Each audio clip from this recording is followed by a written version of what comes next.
This is a meeting of the Health and Human Services Committee. I'm Chairman Brian Santinello, and I'm here with Tim Allen, who's been instrumental in having meetings over the last 15 or more years on this issue. And I want to acknowledge that Kathy Brown is here, Ken Shea from our law department, and we have Marie Koski and David Russo. I'm going to open this up to Ken Shea right away. Ken Shea, can you give us an update on where this is with the permitting and what the future holds? Sure. Can you hear me? Yes. Yeah, well, Okay. I can hear you. So basically, the history that is here is we all know that Palmer Paving at one point in time was issued a permit for this wood burning project over in East Springfield. Subsequent to that, Palmer Paving was sold to another entity. And so the question now is, does a permit that was issued to Palmer Paving transfer to the new entity that now is in the shoes of the old Palmer Paving? So under Massachusetts laws, under Chapter 43D, Section 11, permits do not automatically transfer to the new entity. Now, when I say that, they do have a right, if they want to require that the permit be transferred to them. They'd have to go to the building department and request that transfer.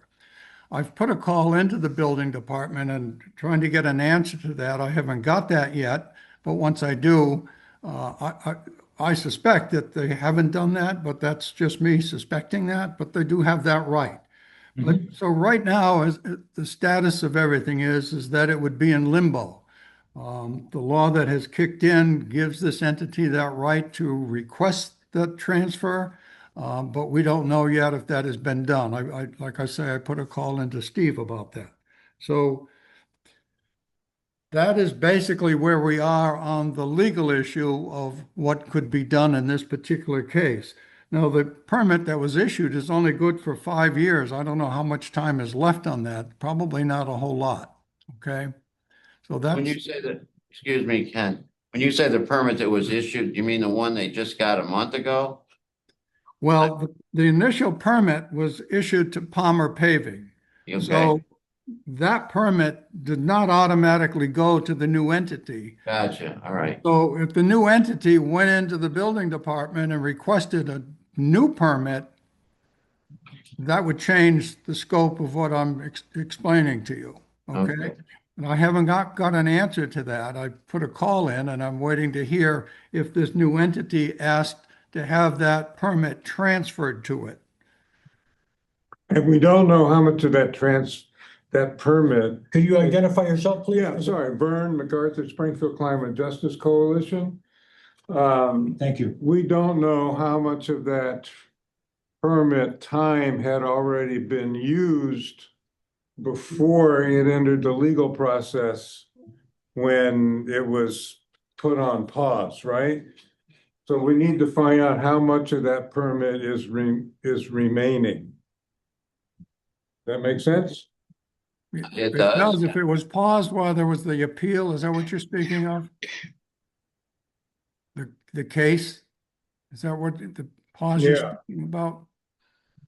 I thought that was part of the reason that permit was restored, that it was not possible for them to begin construction during an appeal process and all that kind of stuff.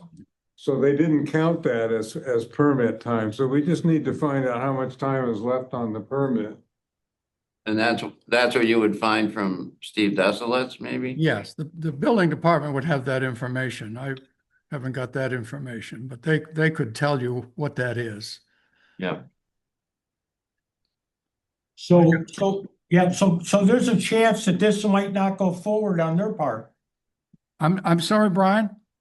I said there might be a chance that this may not go forward on their part. Absolutely. Yeah, we don't know if they've asked to have the permit that was issued to Palmer Paving rolled over to them. I've got to call him, but I don't know the answer to that. So Ken, just a clarification on that. So that's the kind of overall permit or something. And then there was a building permit. That's different, right? Well, I only looked into the effects of whether or not whatever Palmer paving had. In other words, under chapter 43D, the permits that they had, whatever those permits are, do those permits transfer over to the new entity? And they transfer over to the new entity if the new entity applies to have those permits transferred to it. So, okay, so I got that. But recently I attended a ZBA meeting, a zoning board of appeals, and it was in January, I'd say. And the zoning board of appeals was acting on a direction they got from the Supreme Judicial Court, if I remember right. So there was so much back and forth in the fighting over this over years that the last appeal was to go to the Supreme Judicial Court and once and for all decide if this building permit had any life to it or not.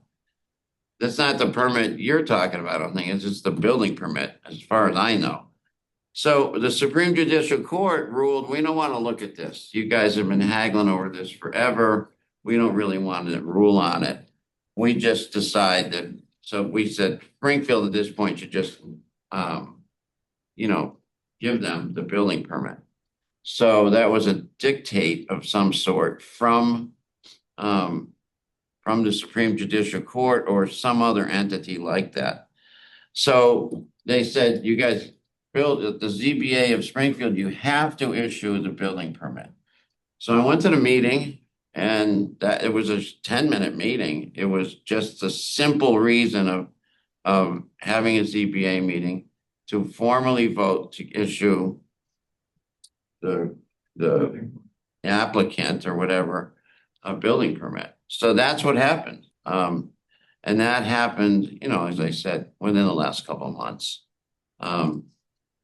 I don't know what was planned now that they have a valid building permit. Do they plan to build, or is there, the point of this meeting, when I asked Brian to set it up, is just to get us all back on the same page as to where this thing is. Vern and I were talking about it. Do we have updated health information? Do we have updated permit information? Do we have updated legal information? All that sort of stuff. It's been 5 years since we had meetings that were active on this. Most of it's been in the courts the last few years. So anyway. I just want to acknowledge a member of the committee, Zaida Govan. Hi, Zaida. And now we have a quorum. We have an official quorum. Thank you. And Thank you. Zaida, do you want to, I think this is in your district too, right? Yeah, you're talking about the biomass plant, correct? Yes. Yes. So it's in, I think Kathy and I share the ward. So I think I have some updated information on it. The legislature recently passed a bill, or they're working on passing a bill. I believe it's some sort of clean energy bill. And what they did, our state representative Orlando Ramos put in the bill that biomass plant will not get any subsidies if they come forward. And so it's mandated that they don't get subsidies, which will all but guarantee that the plant will not come here and open for business. So I am pretty confident that the zombie biomass plant, as we keep calling it, because it keeps coming back to life, is hopefully dead permanently, and we don't have to worry about it any longer. So and Kathy might know a little bit more as well, because I believe it's in the legislature, they're voting on it, and we're hoping that it will pass. Thank you. Kathy, would you like to? Thank you, Mr. Chair. Well, You're welcome. thank you, Mr. Chairman. Okay. I do believe that Zeta is correct, and that's the information that I have also, is that probably financially it's not going to at all be feasible without a huge amount of financial support. So I concur with Councilor Govan. Yeah. I just want to, is somebody here from the health department or someone here at the meeting that can give me a little, because I wasn't on the council then. But what are the health ramifications for this? And we were the asthma capital of the world, Pioneer Valley. We have had some improvements the last couple of years, but it's still wicked bad. And people have COPD and other lung issues. What impact would this have if they go forward? Zaida? I was just gonna say, because that was one of the main reasons why we fought so hard against this biomass plant coming here. When it was proposed initially, we were #1 in the country with asthma rates. And you're correct that they have gone down a little, but we're still in the top 10. And that's the reason that we have fought so hard, and we're going to continue to fight, because we don't need any additional pollution to maybe bring us back to #1 on the asthma rate, which is not something that we need. And then maybe the health department will have some really good statistics or anything like that. But I know that that's the reason that we were fighting so hard against it. Yes, sir. Yeah, two things. What we do know is that biomass plants pollute more than coal plants do. Wow. I mean, it's really bad stuff. The second thing is what's in the legislature right now would say that biomass fuel does not count as a renewable energy, for credits on municipal light plants. So the original plan for the biomass plant was to sell their electricity to the municipal light plants. And they started backing away from that, but now, so that's pretty limited. And they could look elsewhere. It doesn't rule out them, looking elsewhere to sell the electricity. So we still have to fight this thing. We see Mr. Russo, and we have Marie who would like to speak, and we also have Councilor Victor Davila. Glad to be here, Mr. Chair. You're welcome. Would you like to say something, Victor? No, I'm just looking forward to learning about this issue. I myself was not on the council at the time. I'm very concerned with the ramifications, as you were saying, COPD and overall air quality of our city. And so I just want to learn more on where we are and where we're heading. Mr. Russo? Dave Russo? No? How about Marie? Okay, can you hear me? Yes. Okay, I'm on the East Springfield board, as is Dave Russo, and it's really just, we've been in on this since its inception, and we're just waiting for it to reach a conclusion, hopefully a good conclusion from our perspective. That's all I have to say. What area, maybe somebody, does it go beyond East Springfield if this becomes a pollutant? Does it go into other neighborhoods? Where does it impact?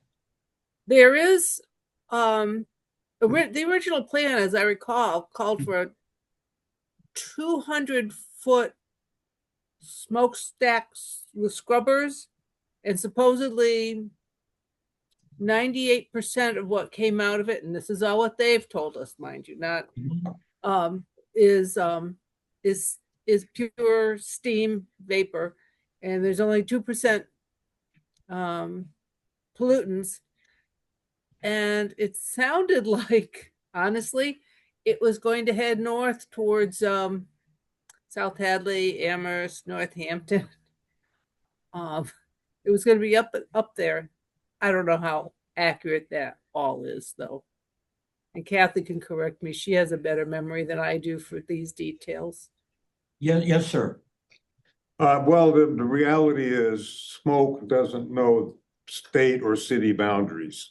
It goes where the air goes. Good point. So it goes where the air goes, and that's all around depending on the airflow. And if you get stagnant air like smog, where it isn't moving, that's even worse. In my opinion. Yes, sir. Yes, Stephen Howard from Ignite.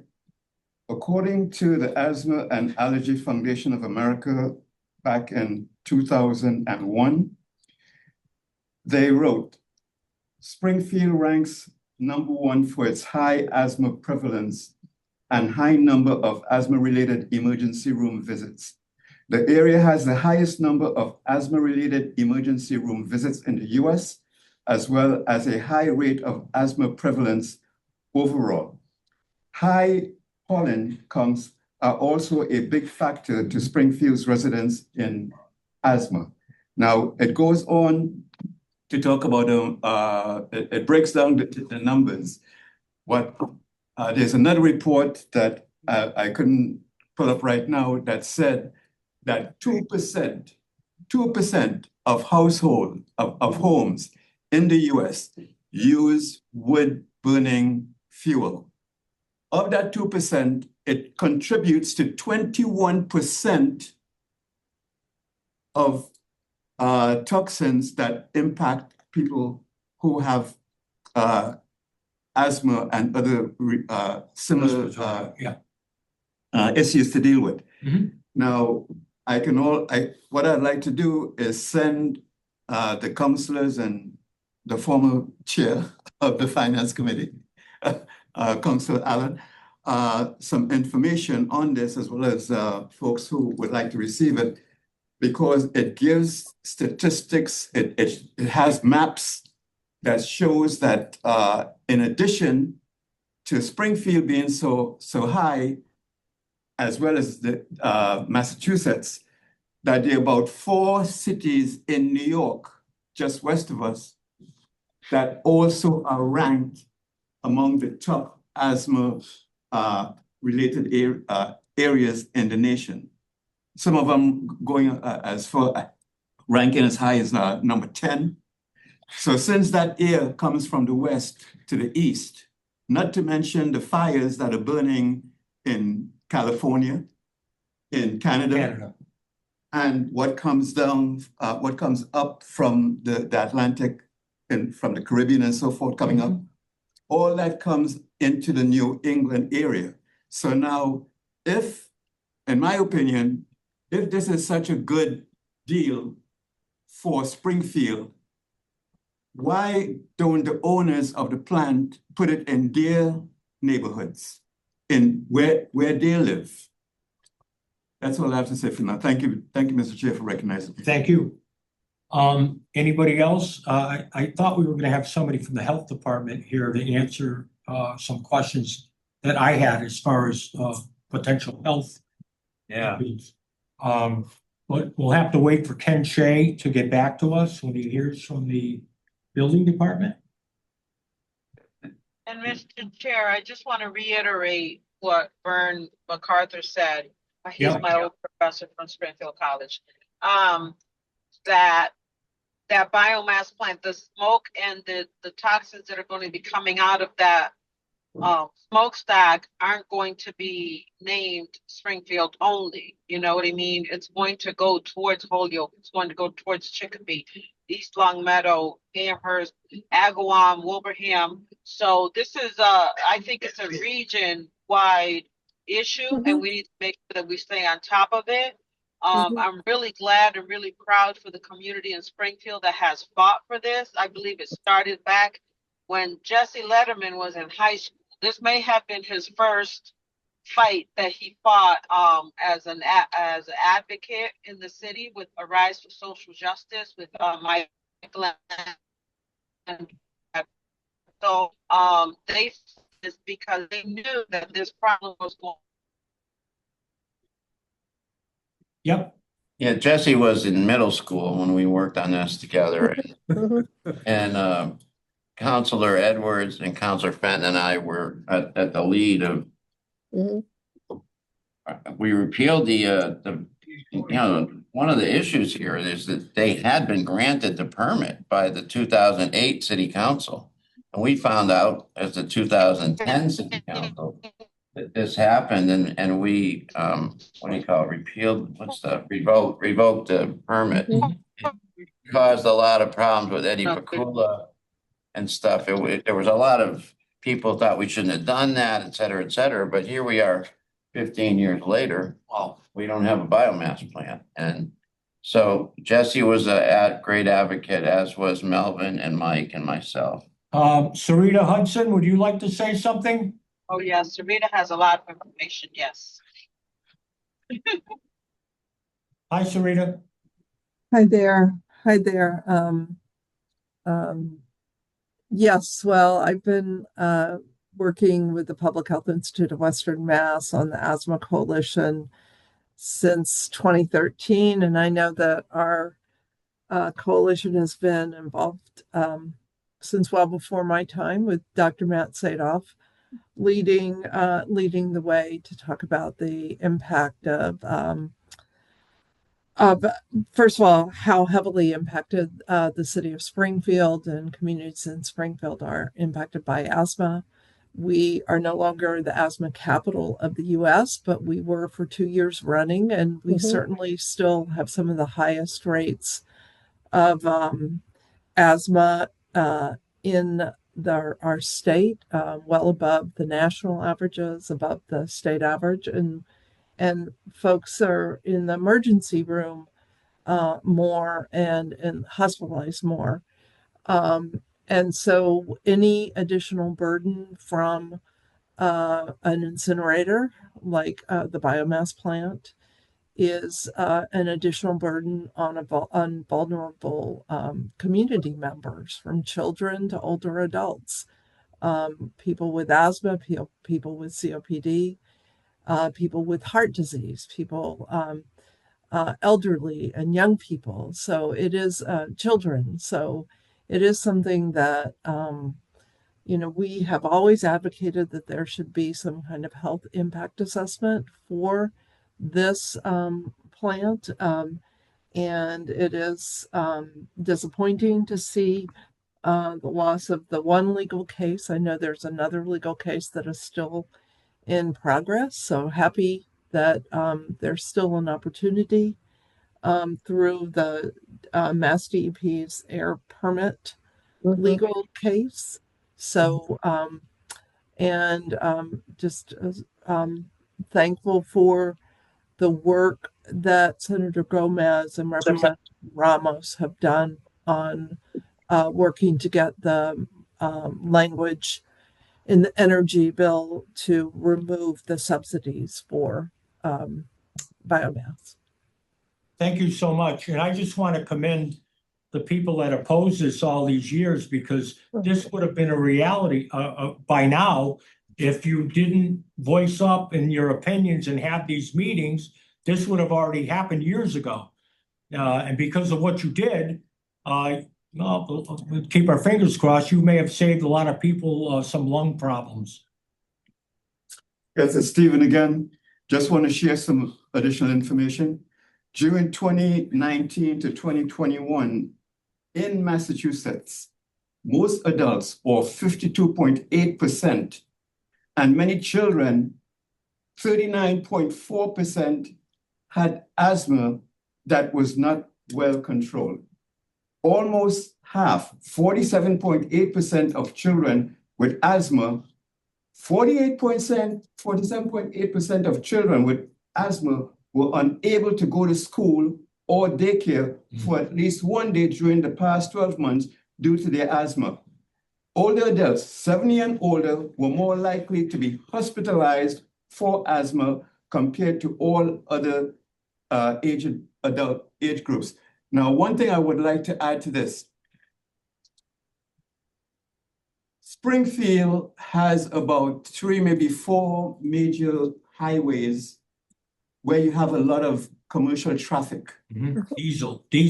So when you take all that traffic, and studies have shown that during the rush hour, it peaks. Now, I'll end with this. I can actually pull up the current, let me see, where is it? I just want to put it up real quick. Air quality now in Massachusetts, it's in Springfield is 36, which is like below the 50 percentile that takes you into warnings to be careful when you're outdoors. That's We're today. at 36. Last night, Yeah. about 10 o'clock, when I looked at it, it was about 52, up 52, meaning that it went up higher. So last night, the air quality was worse than it is right now. And last year, they had Springfield had several warnings about air quality, asking people to be careful going out or not going out and engaging in activities unless you had to. So it's documented, and for this biomass to come here and add to that, Yep. I don't see why folks are pushing this agenda. Thank you. Now, I have asthma in my family. And if you've ever seen somebody have an asthma attack that doesn't have a rescue inhaler in hand, it's the most frightening thing you've ever seen in your life. And to think that this biomass, and I'm opposed to it. If they get the permit, so be it. I can't stop that. But I hope that we don't get it, because I've seen this firsthand, and it's a horror show.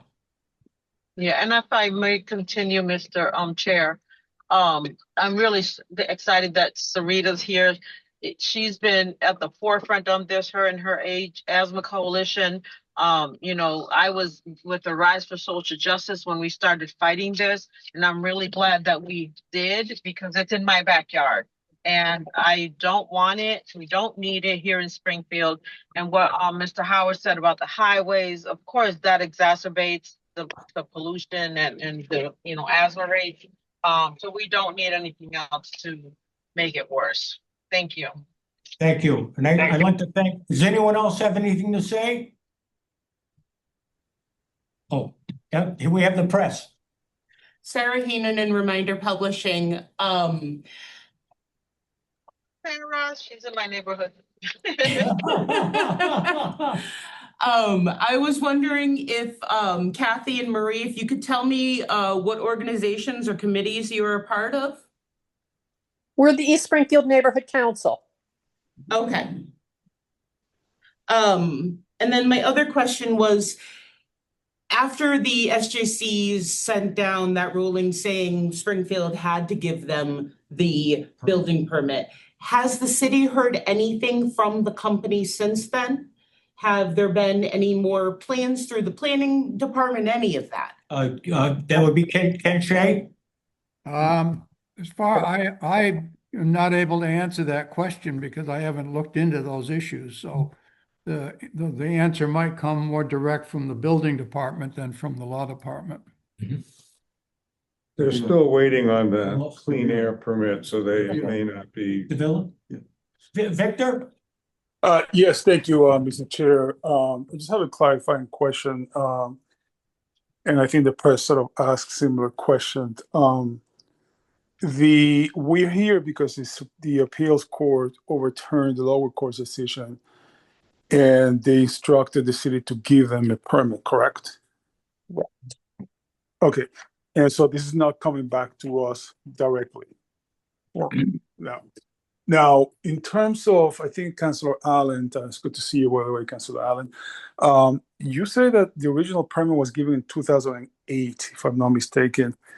Why? I believe they had 2 years to build. So if you could refresh my memory, what happened that they still managed to get or potentially get a permit?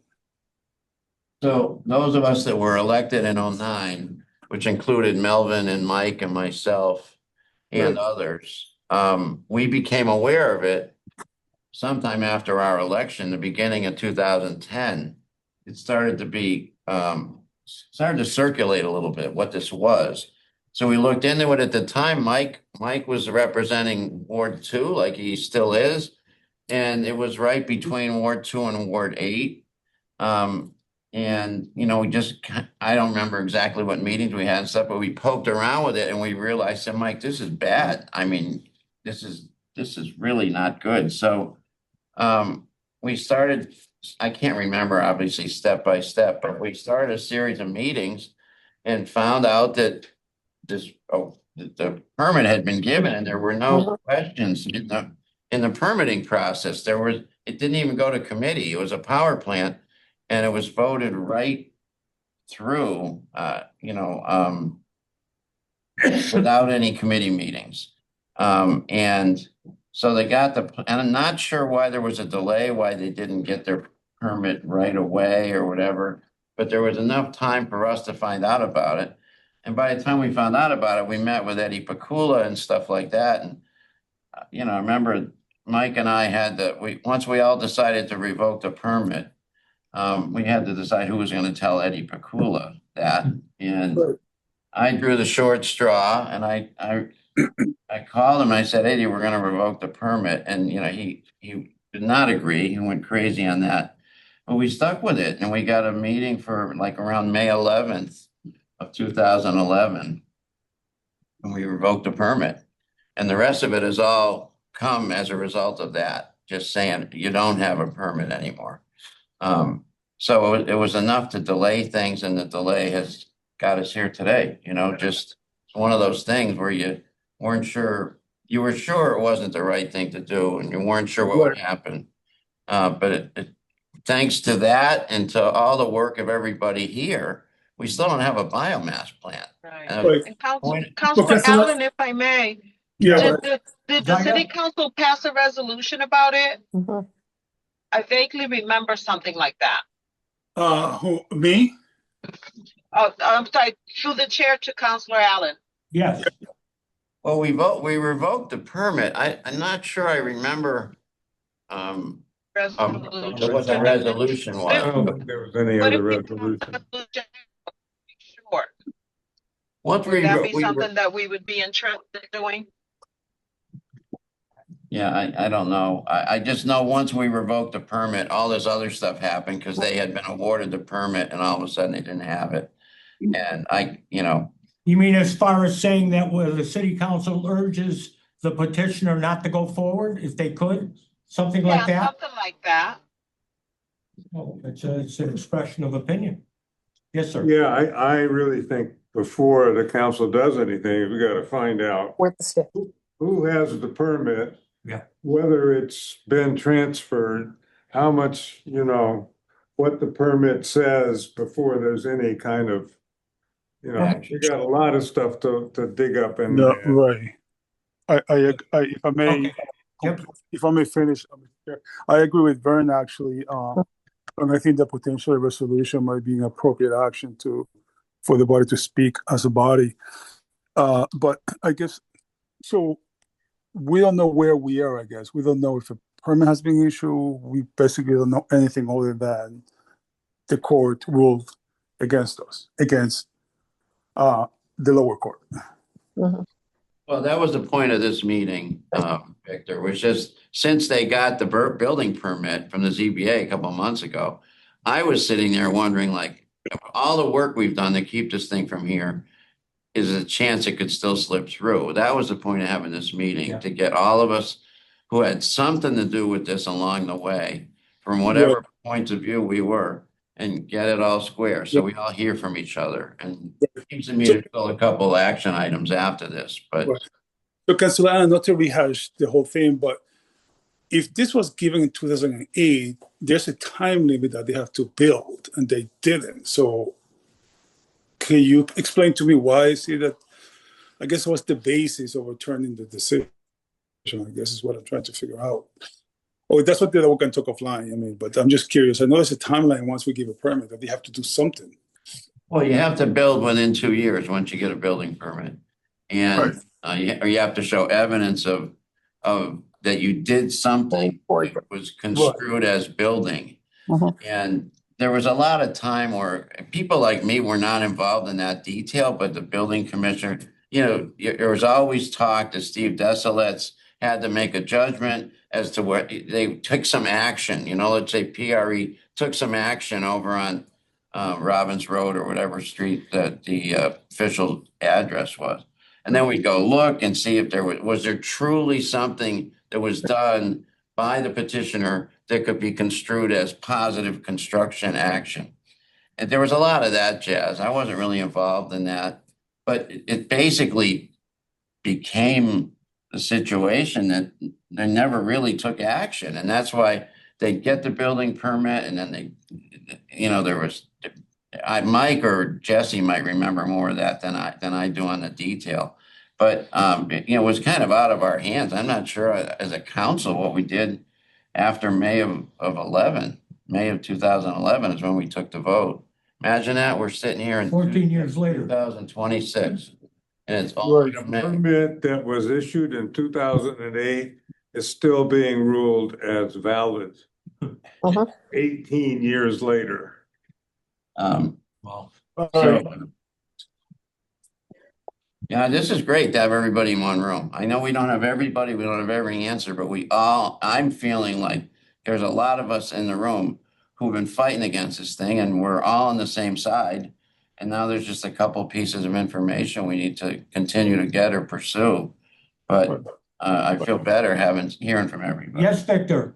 I was just going to finish, Mr. Chair, by saying that I do agree that this is not only a Springfield issue, this is a regional issue. And I will humbly suggest that we need to call the troops from the surrounding cities and towns so they can weigh in as well. Because I don't think, unless I'm mistaken, I don't think they have weighed in on this issue. And I think it's time for them to do so. Vern, have they? The surrounding communities, have they weighed in that would be impacted by this pollution? Yeah, the surrounding towns. Yeah, they have. Potential. It's gonna I'm talking about follow. potential pollution. Well, Yeah, absolutely. I represent the Springfield Climate Justice Coalition, which it's a coalition of a number of organizations in the greater Springfield area, and we have consistently supported fighting against this thing. It's been kind of in this limbo legal process. So I'm not sure how much awareness there is at this point around within the air within the reach of the air pollution from the plant. So I think we'll start checking in on that and see where different neighborhoods and groups stand. Well, I think we've had a very productive, go ahead. Through the chair. Yep. I mean, I think it is logical, what yeah. Attorney Shea said. Let's figure out where the permitting is. Yeah. Let's figure out what the real status of the project is by talking to city people, talking to non-city people. And Yeah. then we can move forward, because with any luck, there's no need for more conversation. Yep. With I any agree, luck. Kathy. I agree, Kathy. Thank you so much. Anyone else want to speak on it before I close the hearing? Well, I just want to say one more thing. When we first moved to Springfield, one of the first demonstrations I was involved with is when they were protesting the biomass up in South Hadley. And one of my neighbors, I think is Miss Sylvia, she was the one that got me involved with this. And she was like, you have to come to this rally. And, for a couple of days, I was up in South Hadley with the demonstrators and, people blowing their horns as they drove by and support. So, there's a lot of support about it. But, I'd really like to get more publicity about this out there. I mean, the television stations, radio stations should have been here to cover this meeting. Thank you. Thank The you. reminder was here. The reminder is here. Yeah. And That's the most important thing. and the media was at the zoning board when they had to reestablish the permit. It's actually gotten some pretty good Yeah. press coverage. I think a lot of people who would not have been activists about this have learned that it's bad and are against it and are firmly against it. Yeah, and don't forget, it's on Focus Springfield too, so the public can watch this. Right. Can I just say one Yeah. thing? Someone who should be mentioned, I'm forgetting her name, who was the woman that did all the, the civic activist who started this? She started. Michael Lambusi. Yeah, Michael Lambusi. I said her name earlier.